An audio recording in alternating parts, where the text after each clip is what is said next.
Bisa mendapatkan kebahagiaan dalam aktivitas apapun sekalipun sederhana.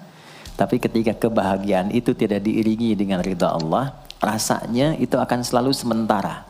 Kita butuh momen-momen baru untuk mendatangkan kebahagiaan itu.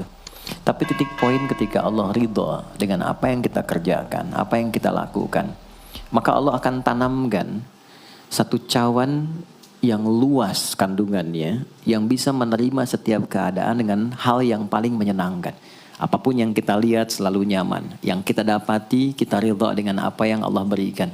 Keadaan itulah yang oleh Nabi itu diungkapkan dengan komen yang sangat simpel tapi dalam isinya. Kata Nabi, ajaban di amril mu'min. Orang beriman itu kalau benar imannya, maka kehidupan itu mengagumkan. Bila dia mendapatkan kesuksesan, dia iringi dengan kesyukuran. Sehingga sifatnya tetap proporsional.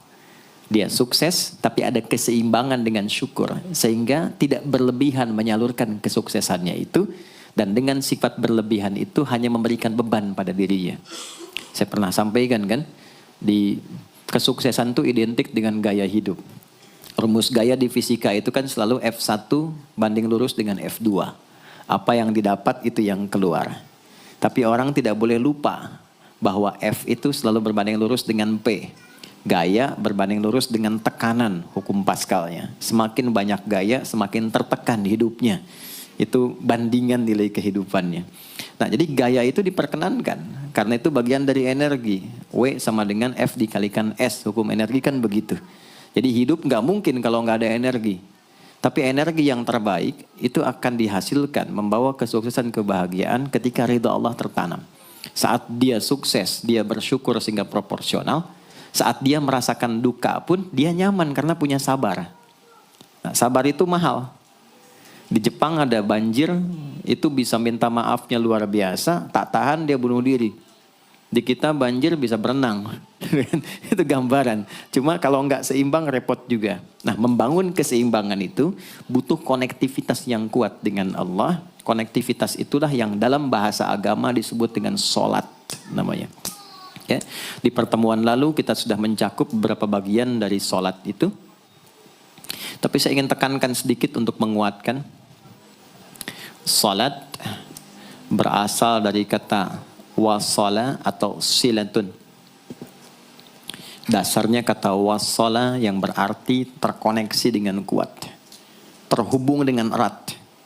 Kita pernah dengar istilah silaturahmi kan? Ya kan? Kalau kita kumpul, bahasa kerennya saya mau silaturahmi kan. Tapi goalnya tercapai nggak? Ya, silaturahmi itu kan dari kata silah, terhubung dengan erat, rasa sayang dan perhatian. Sehingga parameternya itu bukan saat datang.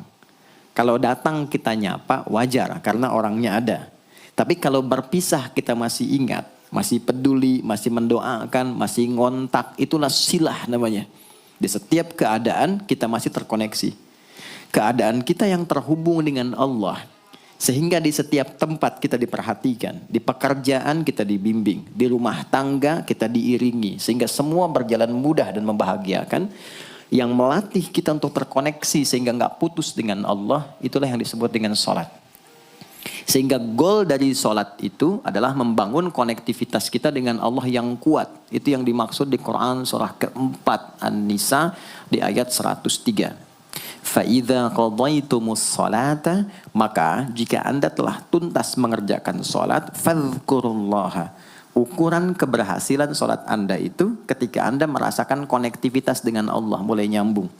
Qiyaman, jalannya ingat Allah.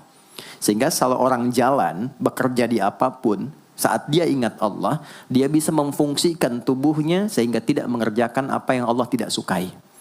Gak akan mungkin Anda melihat sesuatu yang tidak Allah senangi. Dalam keadaan yang sama Anda ingat Allah. Gak akan mungkin melangkah pada tempat yang salah saat ingat Allah. Dan itu tidak mudah. Karena banyak orang keluar masjid pun setelah selesai sholat masih tertukar sendal. Padahal kalau dia ingat Allah gak mungkin itu terjadi. Itu pelajaran dasarnya. Wa qu'udan wa ala junubikum. Baik itu duduk bahkan sampai berbaring. Ada koneksi.